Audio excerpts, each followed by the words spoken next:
You're listening to the 49 Carats Podcast, a 49ers Goldmine production with Stephanie Sanchez.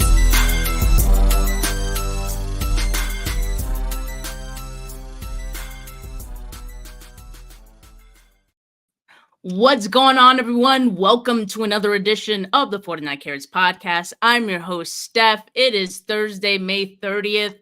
A special edition of 49 Carats because I don't usually do Thursday shows in the off season for 49K, but it is for good reason. Today, I am joined by none other than Tracy Sandler. For those of you that don't know, she is the founder and CEO of Fangirl Sports Network.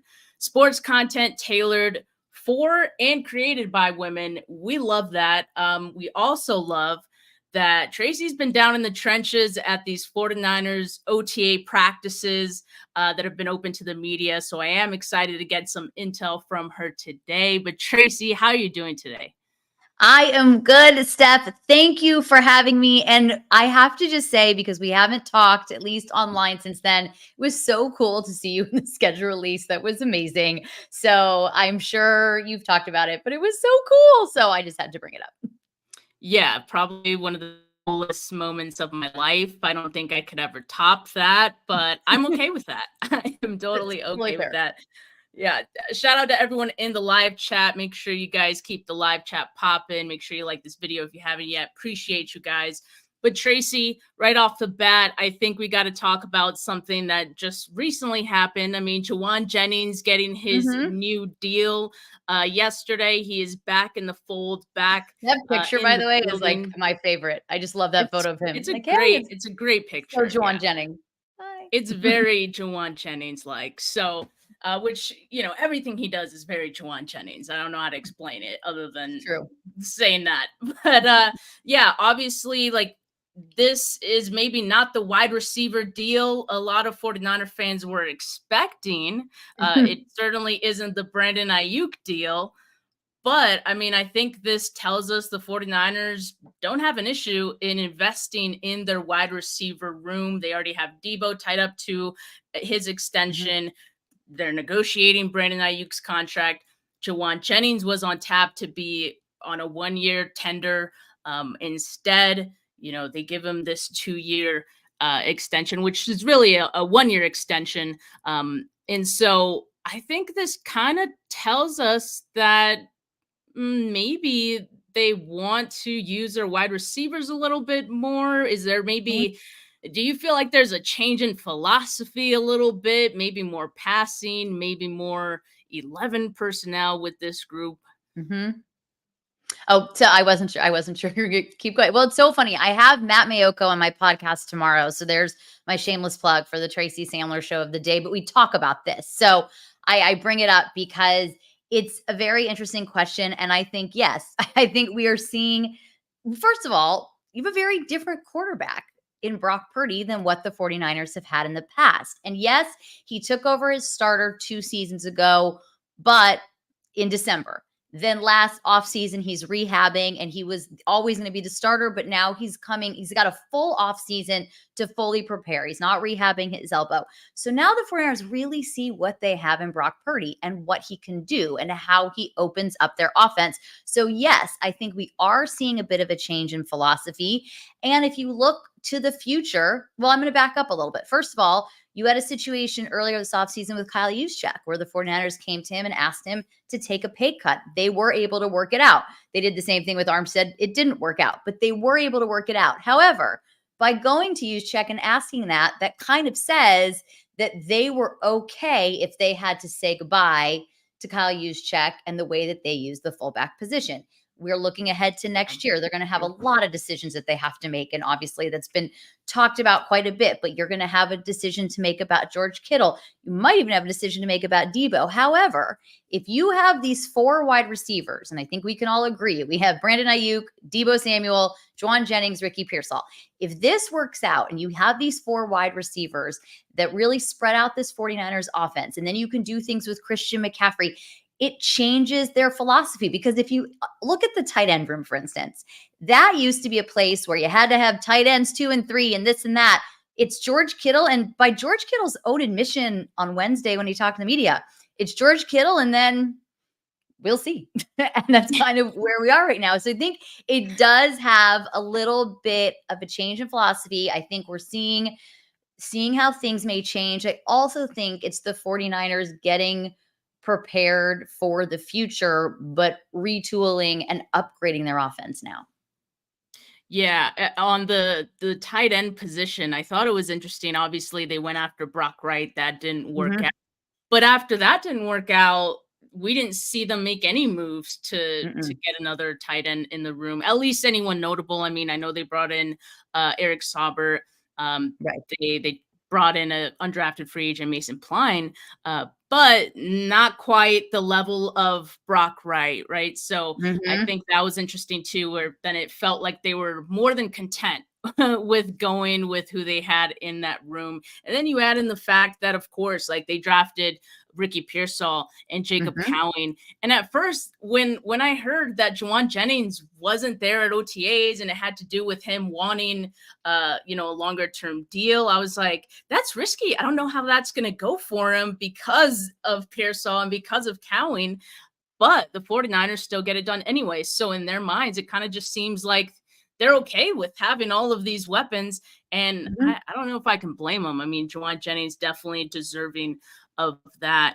Now, speaking of one Brandon, thing on that, if you don't mind, I have one thought on that. And I want to go back to combine and owners meetings where John Lynch said to us, it's important for us to get a longer term deal done with Jauan Jennings. And I think it really was. And then of course there was the distraction of all the Brandon Aiyuk stuff in the draft. And is he going to get traded? Or is Debo going to get traded? But I think that was a priority. But I also think with Jauan Jennings, you look at him and you look at the way he's built and the way he plays and how physical he is and his blocking ability. Is he a tight end? Absolutely not. However, can they use him in some of those ways if they have to?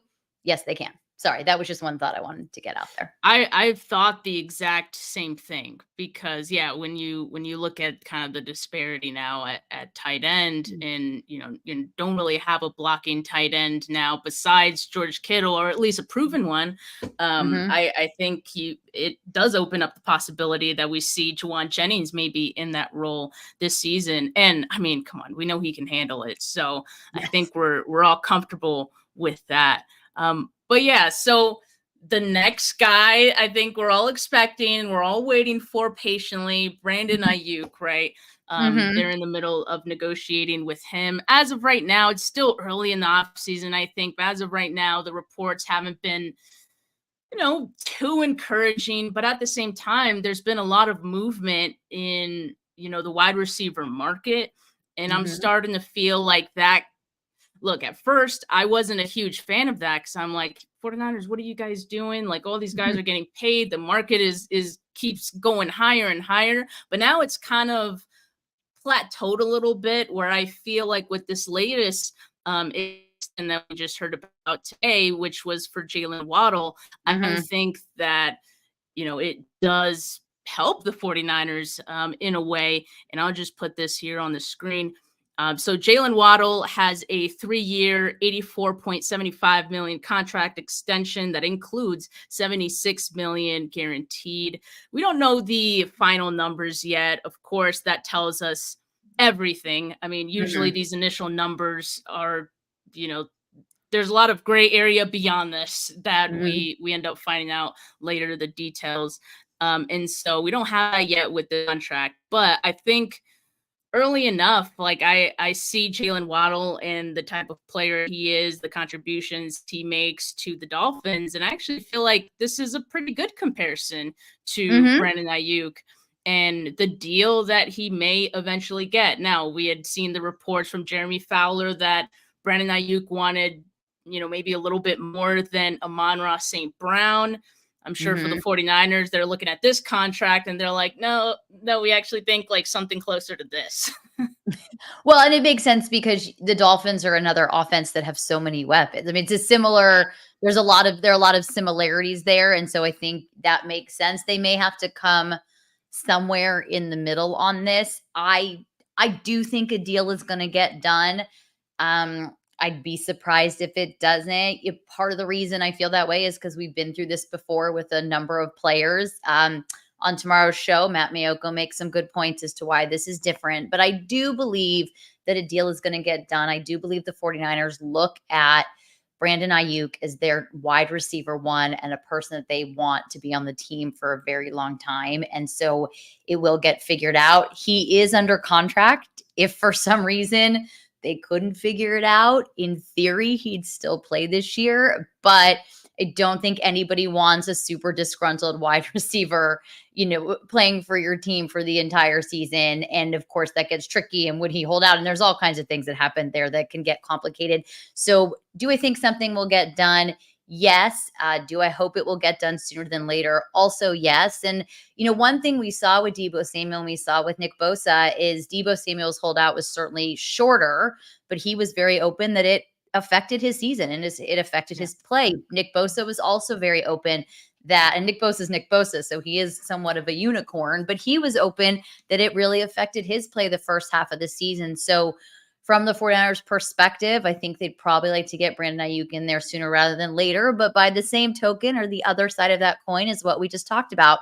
They have a lot of talent in that wide receiver room now. And it was interesting because last year it was Deebo Samuel and Brandon Aiyuk, and then quite the drop off. And if you look at Jauan Jennings' stats from last year, they're not the most impressive stats, but I think when you look at what he does in the offense, what he brings to the offense, and when he was out with a concussion, at least to me, it was so clear how important he was to the offense just because of the intangibles that he brought and places where they really missed him. But I do think a deal will get done. It'll probably get done around the same time that we've seen these other ones happen, but this one is a little bit trickier. And there's a little bit more investment in the position at this point than maybe there was when Deebo Samuel had his deal. Than there was when obviously Nick Bosa, no one's letting Nick Bosa go. So that's goes without saying. But, this one's a little bit trickier, but I'm still very confident it will happen. Yeah, and trickier, but also like you kind of, like I said, have the framework of some of these other contracts that have taken place, this off season that can help kind of now guide the 49ers. Again, Amon-Ra St. Brown, I would say at this point, maybe the ceiling for Brandon Aiyuk. I mean, maybe it goes a little bit higher than that, slightly in guarantees or average annual value. But you look at where Jaylen Waddle is, $76 million guarantee. Again, we don't know how that kind of breaks out in the contract. There's fully guarantees and all of that. But I think this is pretty good company to be in top 5 wide receiver contracts. And again, going back to comparing Jaylen Waddle and Brandon Aiyuk, I think very comparable if you look from the last 2 seasons. And shout out Al Sacco for tweeting this out earlier. 31 games for Waddle in this span that we're seeing here, 33 for Brandon Aiyuk.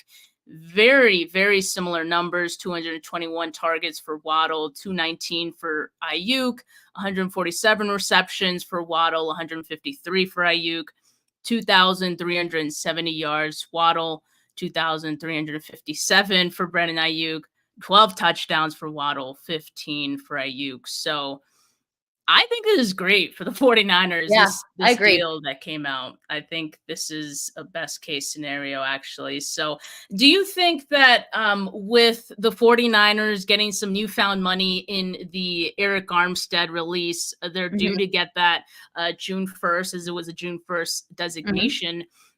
Do you think that can help speed things along a little bit more? Or maybe they're just kind of waiting for that money to come in before, making any crazy adjustments to what they have on the table?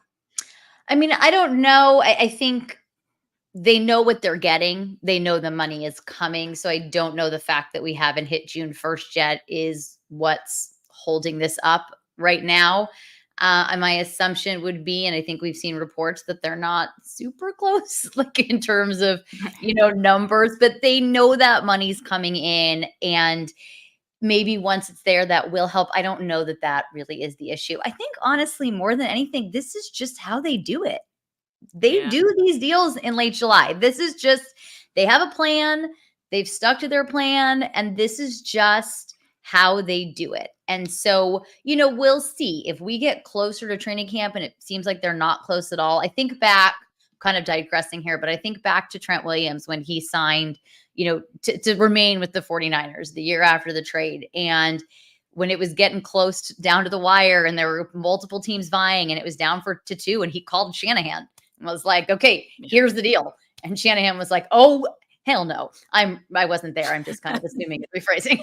But I think we'll see as we get closer. Now, the difference, of course, being Brandon Aiyuk's under contract. There isn't going to be some other team that comes in with a better deal or anything like that. But if we get down to it and it gets close, we'll see what happens. This is how they do it. This is always how they've done it. It's worked for them. I don't know.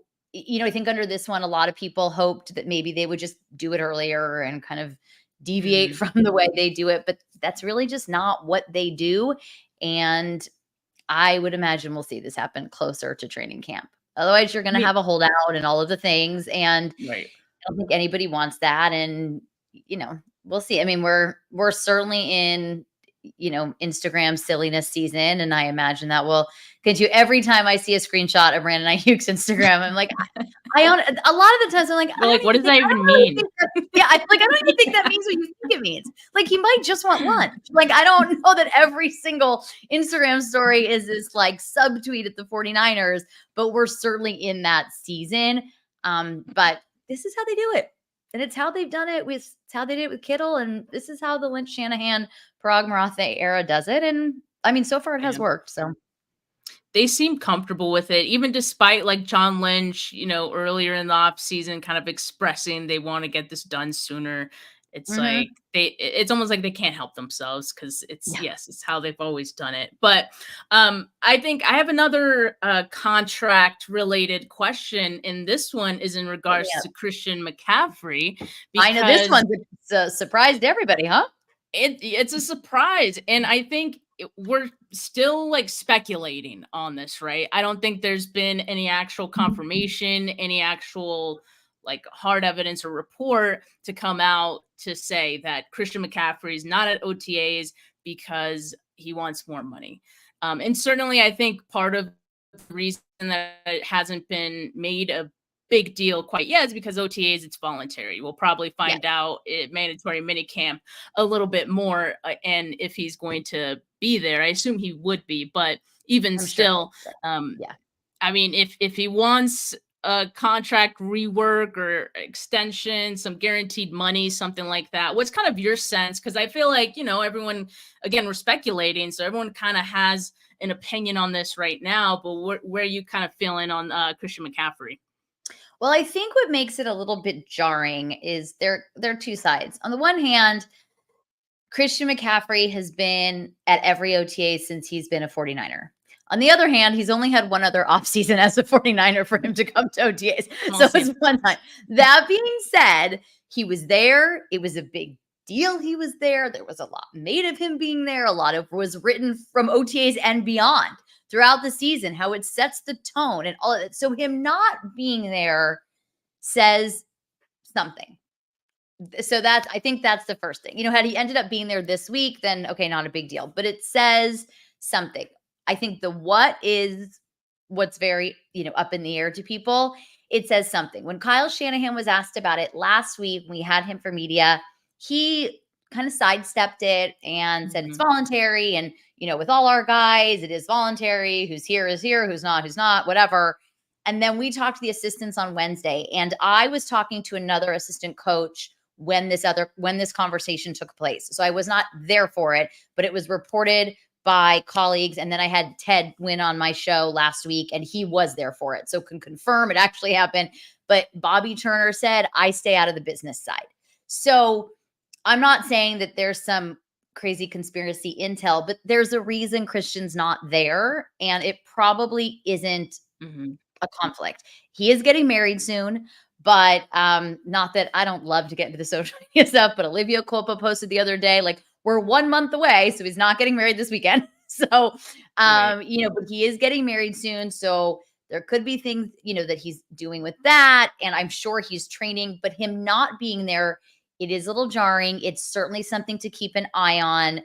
I can understand if Christian McCaffrey would like more guaranteed money. He plays like 26 positions. And I don't even think I'm using hyperbole because I kind of feel like you could put him anywhere and he'd be like, all right, that's fine. I'll try. And he'd probably be pretty good at wherever you put him. So I wouldn't be surprised. So do I think this is him like going to do a holdout and all of that? But do I think maybe there is a little message to be sent here?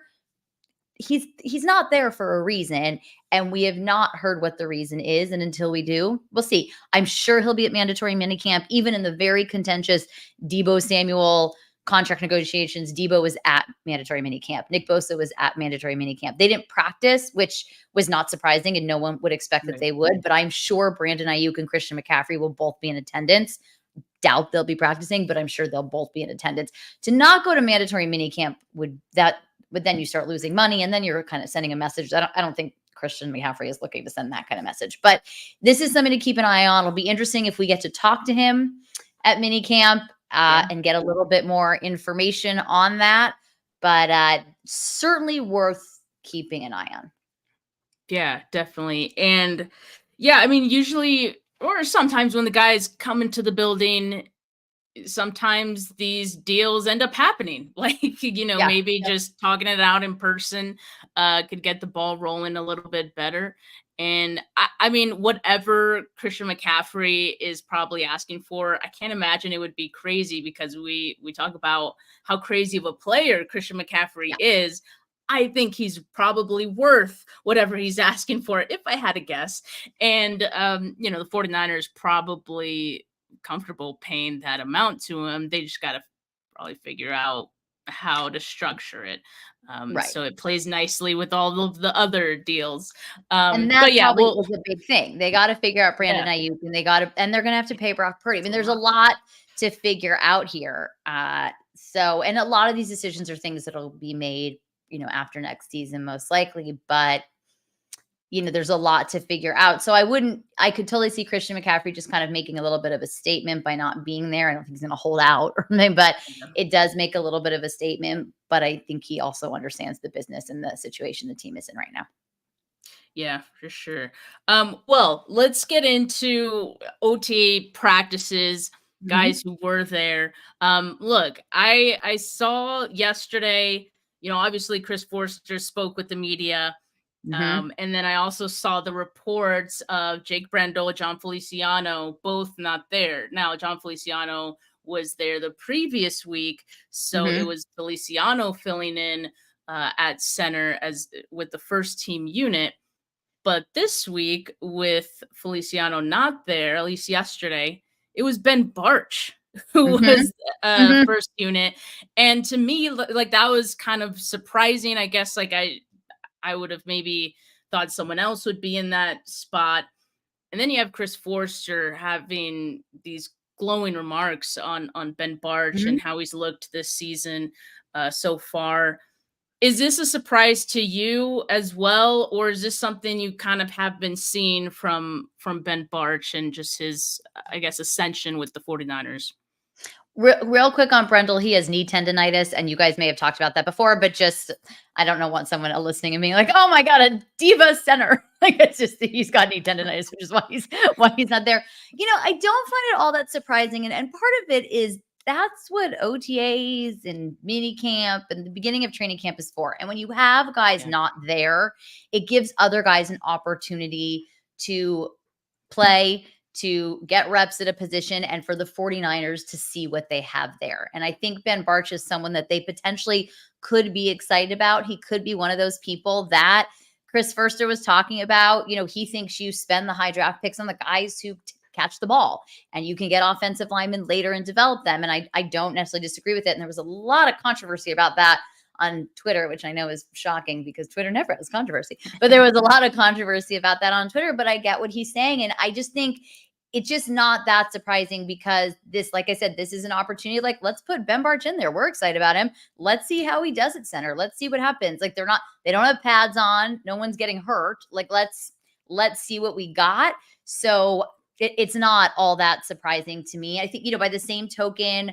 by last week not having Jauan Jennings and Brandon Aiyuk there, it gave the younger receivers a lot more opportunity. By not having Christian McCaffrey there, Isaac Guerendo is probably getting a lot more reps than maybe he was going to get. And I don't know that this is someone who's going to make a huge impact this year, but I'm just saying that when you have some of the veteran guys not there at this point in the offseason program, it gives the 49ers an opportunity to be like, all right, well, let's see what we have here. So I wasn't super surprised by that. I don't take anything in OTAs that seriously, if that makes sense. There are people that stand out and that type of thing, but I don't necessarily feel like I take anything that seriously, but I do think it was a good opportunity. And clearly they are excited about him and were excited about him when they brought him in, and he was kind of one of those under the radar guys. And so I think, he's coming off this ACL injury, and I wouldn't be surprised if we see him getting a few more reps and if he becomes kind of a more important part of this offensive line, because there are questions along that line. I think they can be answered with what they have, but there are questions along that line. Yeah, definitely. So far, it feels like the 49ers have kind of stocked up on offensive linemen that have positional versatility. And I think they love that, right? So, yeah, it'll be interesting to see how that shakes out. And as we get closer to training camp, we get closer to roster decisions, all of that is going to factor in. So but I think they've set themselves up pretty nicely in terms of their depth to have the flexibility there. Now you did mention, some of these veterans that are not there. We talked about Christian McCaffrey. Jauan Jennings wasn't there last week. He's there this week.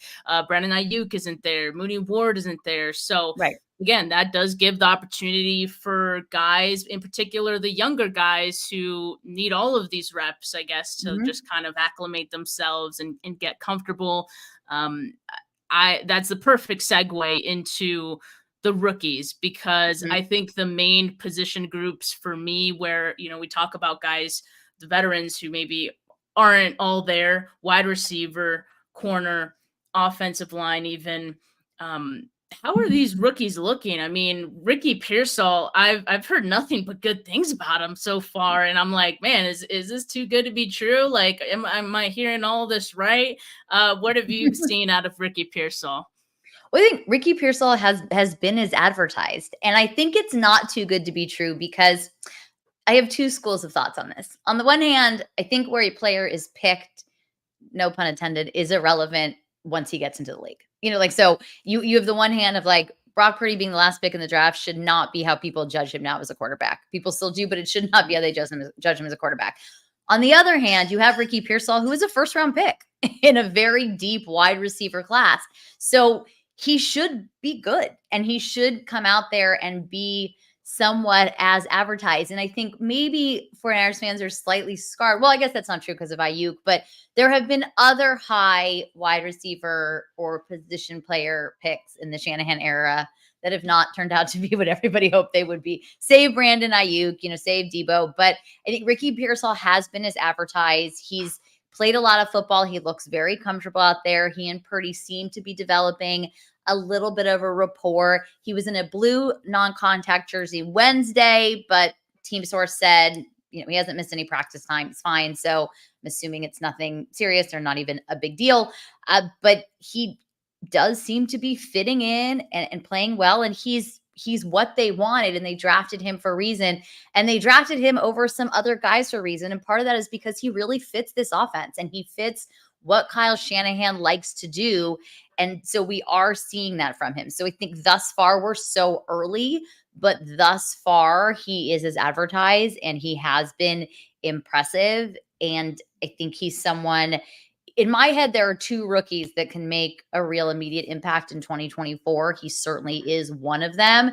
And I think the big question for him will now be, is he wide receiver 3 or is he wide receiver 4? Do they even have it? Or are he and Jauan Jennings interchangeable in terms of who's wide receiver 3 and 4? But you've got your top 4 guys. He's certainly one of them.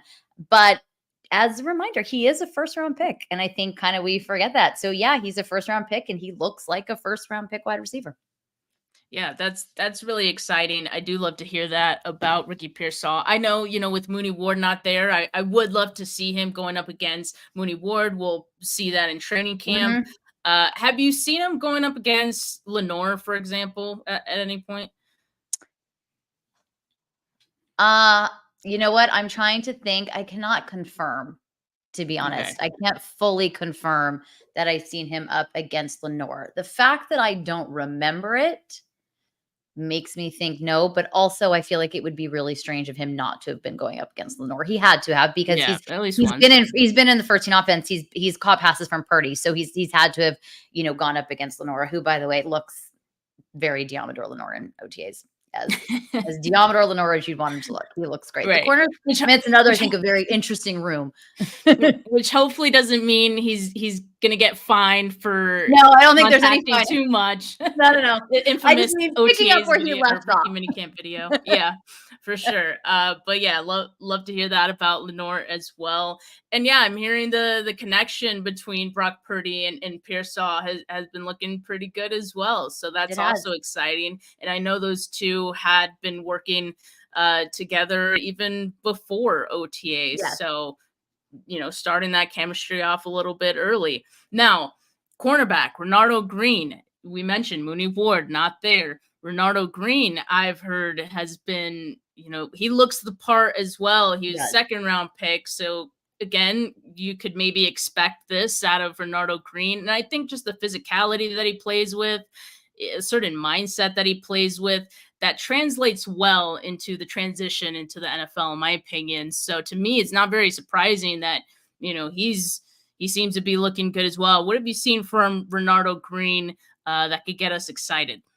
Well, he's the other one. When I said there were two rookies that I think of an immediate impact, he was the other one. And he certainly much has looked the part. He had a really big PBU to end practice on Wednesday. What is today? Today's Thursday. The short week is really throwing me off. He had a big PBU to end practice, and he's looked good out there, and he's very versatile.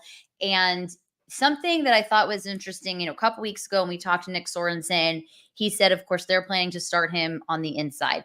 Daniel Bullock said something, and you know, very similarly, a lot of versatility with Renardo Green, but he has that physicality. He seems to have a little bit of those intangibles. He has the work ethic there. They all talk about, and I know that we're certainly like getting close to best shape of their life season, but I will say I heard more than once these rookies talked about being in the building more before everybody and then after everybody. And my little radar went up just because I don't remember hearing that. It's no disrespect to other rookies. I'm just saying it's not something I've heard year after year. We're like, these guys are in the building before I am. We've heard that, especially Bullock said it specifically about Green and Mustafa. So I think that's just something, you know, to keep an ear on, but I think he's what they want him to be.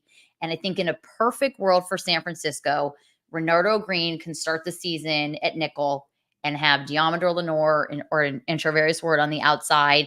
Then you can put Isaac Yodom in there as a backup, Rock Yassin and Chase Lucas, who, by the way, has also looked good in OTAs. And I know when he was signed, the thought was that he'd be primarily a special teams player, but he's showing a little versatility as well. He had a PBU, like I wrote it down, and yes, he did. He had a PBU on Wednesday as well. So I think that's something. I mean, Rock Yassin got a little shaken up, so he didn't get to play.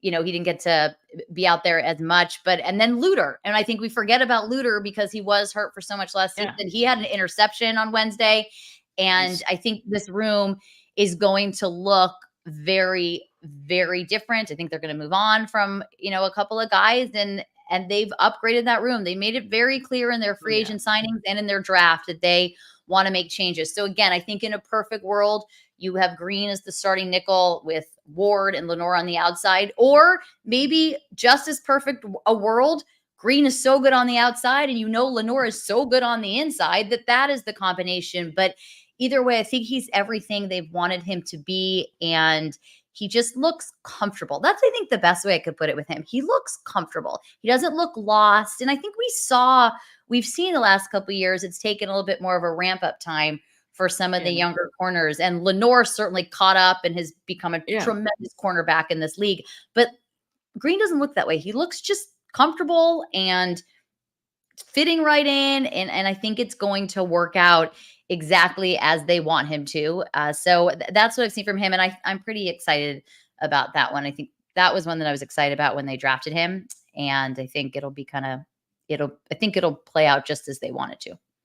Yeah, that comfort factor is so huge, I think, for the rookies. And yeah, I think people forget that Lenore kind of started out, kind of similar, shaky, and so it happens. But it's good to hear that Renardo Green, at least so far, not dealing with that. I can't wait to see Renardo Green going up against, Brandon Aiyuk in training camp, when Brandon Aiyuk is back on the field for the 49ers. I mean, there's going to be some really good battles. I'm really excited about the top 3 corners, assuming that Renardo Green is in that group. I'm excited about those top 3 guys. So yeah, the competition for corner is definitely exciting. I'm glad you mentioned Darrell Luter as well, because he's someone I'm also curious about, right? Like, we just haven't had enough of, I guess, information about where he's at. And part of that was because, last season kind of ended with injury.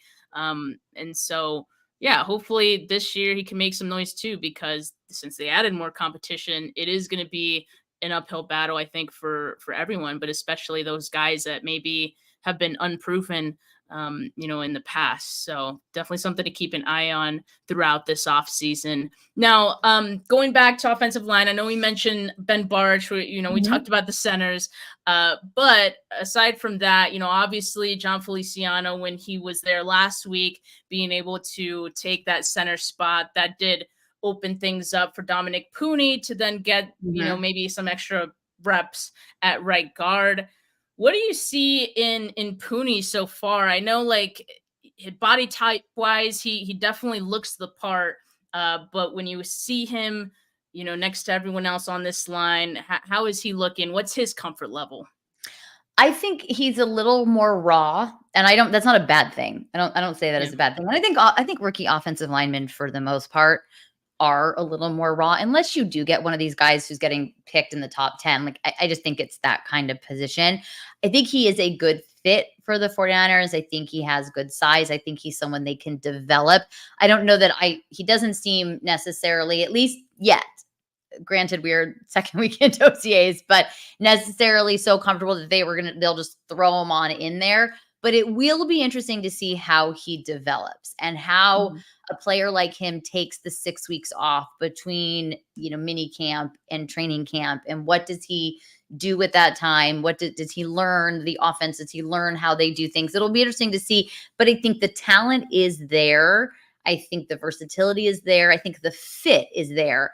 I just think it's going to take him probably a little bit more time to develop, but that's not surprising. And that's not a knock on him. And when he was drafted, I don't believe the 49ers drafted him thinking we'll be able to plug this guy in right away. I think this one will probably take a little bit more time. Which I think is probably the reason why Chris Forster, said, like, hey, we don't have to get these guys early in the draft, because most of them aren't ready anyway coming out of the draft. And I think there's a big learning curve, I think, for offensive linemen coming out of college into the NFL. It doesn't matter if you're a first round pick or not, like, that curve is there. So, you might as well just develop some guys. So I get it. I thought it was interesting too when Forster, mentioned Dominic Pooney. One thing he said, he has all the traits that we need in our system. It didn't jump off the tape, but it was there. I was like, okay. And then he also said, getting him to do a run game is going to be his biggest adjustment. So then I heard that, and that kind of like tempered my expectations. I was like, okay, adjustment. That means like he's not there yet, So I think there were some clues in this quote as to where Dominic Pooney's at in Chris Forster's mind today. Absolutely. And I think the other thing with the line is they weren't going to get one of those top guys in the draft. They just weren't. Yeah. And so, say trade Brandon Aiyuk or Deebo Samuel, but if they were trading Brandon Aiyuk or Deebo Samuel, then they were going to be taking one of the top wide receivers in the draft. So they were not going to be getting one of these top offensive linemen in the draft. And I also think the thing with the line, and I know that this has been talked about a lot, but the public perception of it and the 49ers perception of it are very different. And it's not a bad line. There are plays, and I thought something that was interesting that Forster talked about on Wednesday was with Burford, that there are like 3 plays a game. He said it's not, for those of you watching, because can you listen to this without watching? Because I'm about to do like a hand movement like Forster did. So if you're watching, but he said it's like 3 plays kind of like this. And in those 2 or 3 plays, they got to get him to here. So it's not like there's huge glaring needs. To me, the biggest issue on the offensive line is what happens if Trent Williams gets hurt. More than anything else, that to me is the biggest issue, because the rest of it, they did their job. The team went to the Super Bowl, and Chris Jones is Chris Jones. So this is not, they weren't like embarrassed or dismantled. Chris Jones did what Chris Jones does, like that's what he does. And that's why he's paid that kind of money, and their guys get paid too. I mean, Mooney Ward had one of my favorite quotes of all time when the 49ers played I want to say it was the Panthers in 2022. And someone said, how did, these receivers score on you or whatever? And he said, they're millionaires too. And that's, that's it. And so that's why my thing on the line is, I don't think it's this like dire, scary need that it sometimes is made out to be, because Chris Jones did what he does in the Super Bowl. To me, the biggest thing on that line and the scariest thing is what happens if Trent Williams gets injured. And that I don't believe there is an answer for right now. Oh, man. There's they would say Jaylen Moore.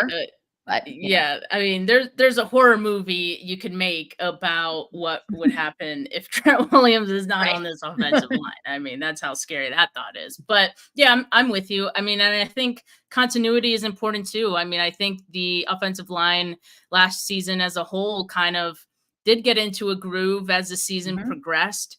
And so again, like they're not the best in the league, and they don't have to be. I think they don't have to be. Clearly, like they made it to the Super Bowl with that group, so I think they're okay. And it kind of goes back to what we were talking about at the very beginning with the change in philosophy. They don't have to be, because they have a very different person at quarterback now. And that is no disrespect to Brock's predecessor, but it does change how the offense needs to be built. Yeah, absolutely. I mean, I think we've seen with our own 2 eyes how Brock Purdy can evade sacks and, get the ball out quickly and all these things. He does help the offensive line a lot. So yeah, I'm sure that's something the 49ers have noticed as well. Now, we talked about some of the rookies and those battles, but the 49ers brought in a lot of free agents, and we talked about some of those when we were talking about the corners too. But there were a lot on that defensive line. And so as far as some of those guys, and I know Nick Bosa's been in the building to try to help get those guys acclimated. What have you seen from the free agent signings, particularly from that defensive line? And kind of the one that I've paid the most attention to is Leonard Floyd, and that I've been kind of keeping the closest eye on. And I think he is such an upgrade on the other side of that line, and it's going to make such a difference. And on the whole, it feels like exactly as it felt when all these guys were signed. They lost a tremendous player in Eric Armstead. They couldn't replace Eric Armstead, but on the aggregate, the line got better. And I think you can see it, at least thus far in OTAs, in the 2 practices that we have seen.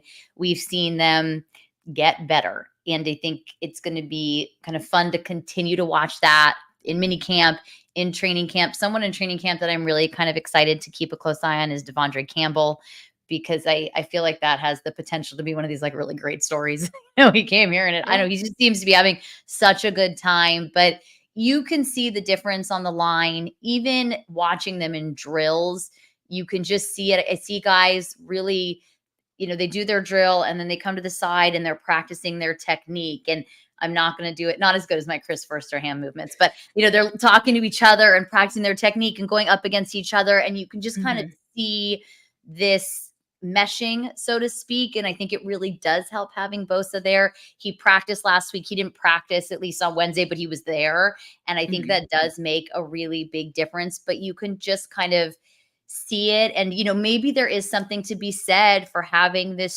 superstar on the line and then having a bunch of really, really good players that make each other better and better. But you're seeing what they want from this line. I think you're seeing a difference. Again, I know I keep saying this, we're so early in this, but thus far, there's a comfortability. Nobody looks again, lost or out of place, and I know they're not rookies, but going to a new team and in a new system can be daunting, but no one is like, what, who's, we don't have any plays like that where you're like, what was he looking at? So far, they're looking good. And I think Leonard Floyd is just going to make such a difference on the edge there that it's going to be kind of jarring in a good way how big of a difference it makes. That's really exciting for me to hear because, yeah, I mean, it's obvious, right? Like when the 49ers don't have a certain level of just like productivity from the guy opposite Nick Bosa, like you can tell. And when they do have it, you can also really tell. So I'm hoping that Leonard Floyd could be up there in productivity and helping, I guess, the rest of the line out as D Ford was, as Charles Omenihu was, because I do think they really missed that type of impact. And yeah, I've heard good things about Leonard Floyd so far. And so to add, just hearing your comments on top of that is really exciting. It feels for real. I'm glad you mentioned it's only been 2 practices that you guys have been able to witness. Right. And so we have to keep in mind, it is a small sample size. They are in shorts. They're not in pads. Like there is no contact and all of that. But, even so, I think we can get excited about some of these things. And definitely Leonard Floyd seems to be one of them, as well as some of the other guys they added to that defensive line. So really excited to see how they, build on that going into training camp and how they, build the cohesion with all those new guys. Now, are there any other position battles in your mind that have kind of like stood out to you? I know, like you mentioned linebacker, for example. I'm like wondering like who's going to be like the third linebacker. Obviously, Devondre Campbell is going to be that guy who's going to be filling in when Drake Greenlaw's, still recovering. But I mean, have you seen anything from D Winters, from Jalen Graham, Tatum Bethune even? I mean, any of those guys that can give you an inkling of who might be trending upward there? Well, someone who didn't mention that was kind of, I thought had a really good day on Wednesday was Demetrius Flanagan-Fowles. He had an interception, and he looked pretty good out there. No one else has jumped out so much thus far in terms of linebacker. I will say, in fairness to all the young linebackers, I've been really focused on wide receiver and corner because I just find those 2 rooms like very interesting. And so I've been paying, very close attention there. And I've been kind of paying close attention at running back too, just because I think their 3 running backs are set, but can Isaac Guerendo find a way to get himself, on game day? It's hard to tell. So I've been paying a little bit closer attention to that. But the only thing that stood out to me the most, honestly, is the Flanagan-Fowles interception. Also because I think Demetrius Flanagan-Fowles is one of these interesting players who's been around a while, is primarily a special teams guy, but given the opportunity, can he be more? And I think, we'll get to see that. But I haven't really seen, nothing else from anyone else has jumped out all that much. That doesn't mean they're not doing well. There's just nothing has like jumped out at me. But I think as we get, I think next week will be interesting because it'll be run also a little bit more like a training camp, obviously not in pads, but like we'll see there'll be a little bit more. I don't think, at least to my best of my memory, I don't believe they were pads for a mini camp. But it'll be run a little bit more like that. So we'll be watching a lot more 7-7 and 11-on-11. And so it'll be kind of fun to see that. And then, we'll see kind of what happens in training camp. And then my thing I always like to say about training camp, I get on my soapbox, is that like when there are mistakes and there are interceptions and drop passes and all of the things, just remember that is what training camp's for. For trying things out.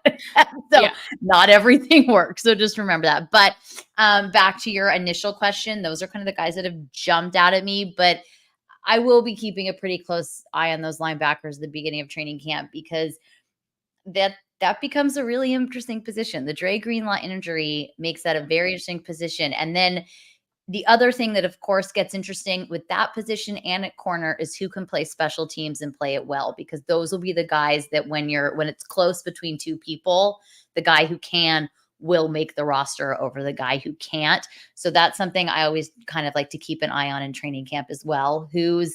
Which of these linebackers is getting reps, but also getting special team reps, and distinguishing themselves on special teams, because I actually think that will be the thing that makes the difference come cut down day.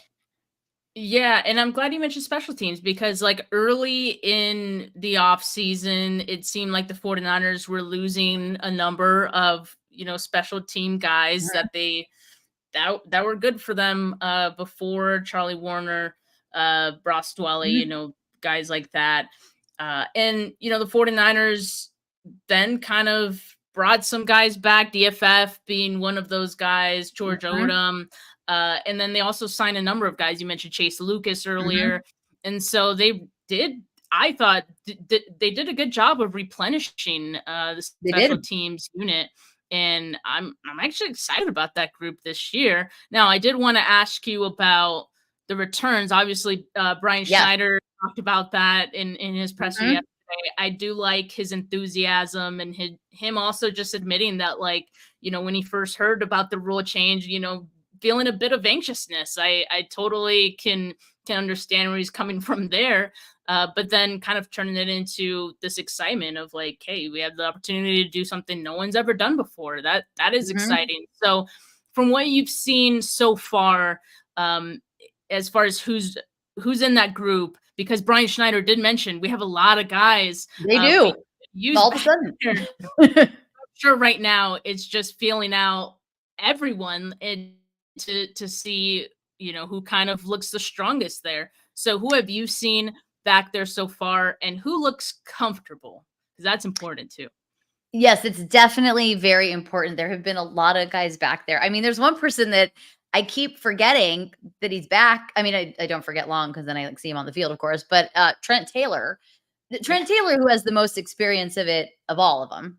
I do think it's going to be an uphill battle for Trent Taylor just because, as we've talked about, that wide receiver room, there's a lot of competition in there, but he certainly is the most comfortable because he's done it the most and done it the longest, and he's been good at it. He's done it at a high level. Thought George Kittle, when he talked to us yesterday, gave us like a little bit of a Trent Taylor pitch, whether he meant to or not, but he's like rattling off stats and he was definitely, trying to help his guy out. Yeah, true friend right there. But he's been back there. Jacob Cowing, we've seen back there. We've seen Ronnie Bell back there. Ronnie Bell, who did not look comfortable at it at all last year. Kind of curious to see, does that change now that he's had it under his belt? Like I wonder if that's like a kind of a low key candidate to make a run at it. No pun intended. But it would be kind of interesting to see. We've also seen Ricky Pearsall do it. So, they got a lot of guys, which is a nice change of pace and a lot of options there. But, if someone was to say, okay, but right now, who do you think it's going to be right this second? Then I would say Ricky Pearsall, mainly because he'll be on the roster and there. He looks comfortable too. He actually looks very comfortable. He and Trent Taylor look the most comfortable of everybody doing it. He definitely looks like he could step right in, take on that role and go. Someone like an Isaac Guerrero, if he can prove that he really should be, on the 53-man roster, if he can get into a uniform on game day, he becomes interesting with the new return rule because he's big and he's fast. But I think in terms of who I've been watching and who looks the most comfortable, it's Trent Taylor and Ricky Pearsall. Again, Ricky Pearsall, like he's just like that. I haven't heard anything bad about him. This is incredible. We're gonna jinx it. Take it back. I'm just kidding. Knocking on wood right now. Yeah. But no, this is exciting. Definitely something that I think we're all kind of locked in on this off season is seeing who's going to be the return guy and what is this going to look like in the regular season. Even in training camp, it's going to be exciting. I will actually pay attention to special teams during training camp. I mean, but there are roster spots, and not to be totally dramatic, but I think this is true generally, but especially with the new kickoff rule and with the fact that they need a returner, roster spots can be won and lost on special teams in this particular training camp I think that's always true. You look back at like an Emmanuel Mosley, he made the roster that first year because of his special teams ability. So it's not like this is a completely foreign concept, but I think when they look at what went wrong in the Super Bowl and when they look at before the Super Bowl, the things that were going wrong and the things that almost made them not go to the Super Bowl, They signed people and drafted with that stuff in mind, and special teams is one of those things. And roster spots will be won and lost there, especially because this roster, in terms of the big spots, is pretty set. In terms of starters, for the most part, is ready. So it's the guys battling to be the backup, to be the special teams guy, to be the guy that can step in if somebody gets hurt, and step in well. And so that's going to be it makes this training camp a little bit more interesting, in my opinion. Oh yeah, for sure. I mean, I've kind of said it, like, I think us 49er fans, because this team for a few years now has been so good at like the top levels of the starting group, it's been pretty much set. So now we get excited about these like little positional battles and like depth and all those things. But those things, that's exciting stuff now. But those things can be the difference between winning or losing. Because even if you look at kind of the end of that game or toward the end of regulation, I mean, that game could have come down to Ambry Thomas. I don't think anybody wanted that. So I just think like it's just those things matter. Depth and upgrading at positions. And even when you look at what happened was a freak thing on the punt fumble. It was totally like a freak thing, but those are the little things, and those are things that makes a difference. And I think that's where they're trying to upgrade. Yeah, it was obvious like where they wanted to upgrade, because they just brought like a plethora of guys to compete in those spots, and you can't be mad at that. So yeah, it's going to be interesting battles, but those that rise to the occasion in this offseason are going to be the winners, and they're going to be the ones who make this roster, which is great for the 49ers, because that's why they love competition. It just means you have the best group of guys, and you're sure of that when you get down to your 53. But yeah, we'll continue to monitor all this stuff throughout the off season. Tracy, thank you so much for joining me today. I really appreciated the intel and insight that you provided. And yeah, I mean, next week we've got, is it next week? Next week is mini camp, and then it's mandatory mini camp. Yeah. So we'll get some more reports from there. So Tracy, let everyone know where they can find you so they could get some more intel from you. Awesome. First of all, thank you for having me. This was a lot of fun. I always love coming on. You guys can find me on Twitter at TracyFGSN, on Instagram at Tracy Sandler. Yes, that's my Instagram, my podcast, The Tracy Sandler Show. And then you can find everything at FGSN.com. There you have it. Love it. Tracy, thank you so much once again for joining me. Thank you everyone in the live chat that tuned in. You guys kept it popping. Appreciate that. Make sure you like this video. Make sure you subscribe to the channel if you haven't yet. Audio listeners, leave a rating, leave a review. But for now, have a good rest of your Thursday, good rest of your weekend. Or I guess the weekend hasn't started yet, but have a good weekend. And for now, peace. Bye.